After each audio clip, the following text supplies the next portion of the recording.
याक।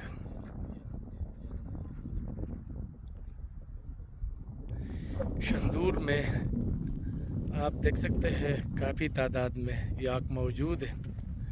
जहाँ भी नज़र जाए तो याक ही याक है। ये गिज़र साइड है लेकिन शंदूर के बिल्कुल साथ।